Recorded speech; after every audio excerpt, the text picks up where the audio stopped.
Yeah. Because of the pandemic, a lot of fighters lost high-profile fights. But in your case, it was almost the reverse. You went from fighting David Zawada to Neil Magny, who's very well known at 170. You think things almost worked out in your favor, and was this almost best case scenario for you?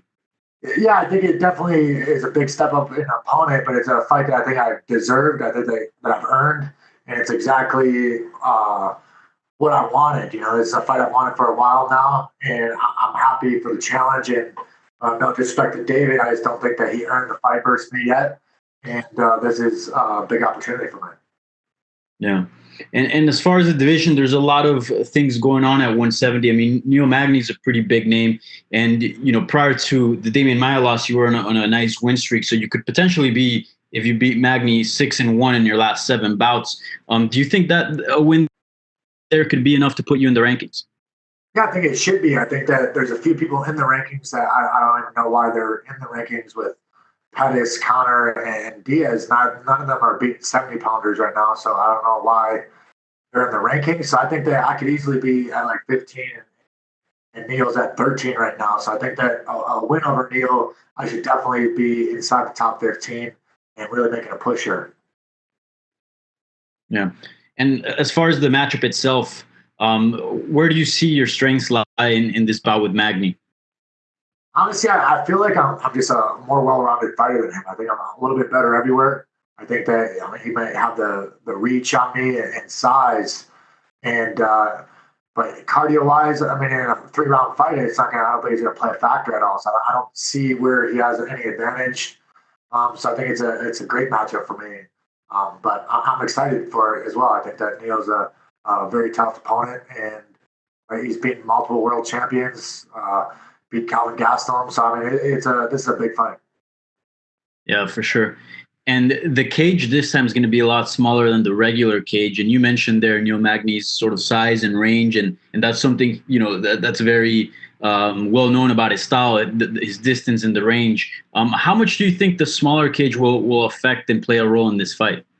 Yeah, I mean, I fight at a range as well, so I'm not like an inside fighter. So I feel very confident fighting outside all the time, but.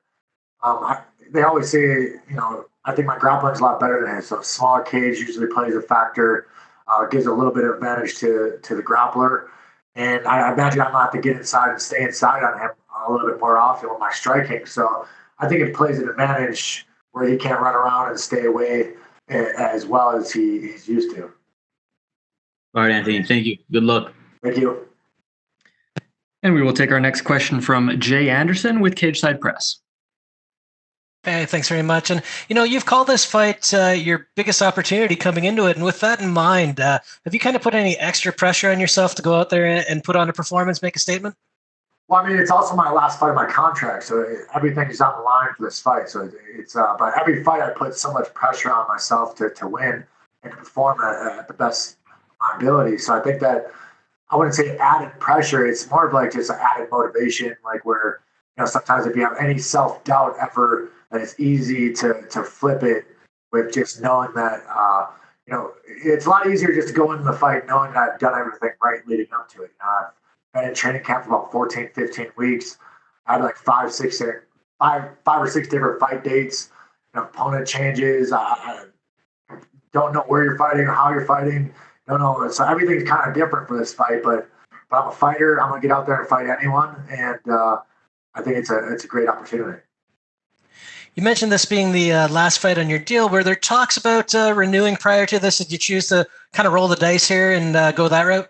Yeah, no, I haven't had any talks prior to this about re-signing. I don't know if the pandemic's playing into it a little bit or what exactly is happening, but this is my opportunity to show the UFC and show the world that this is the opportunity for me to win this fight and break into the top 15 and kind of be in control of my own destiny. I'm in control right now.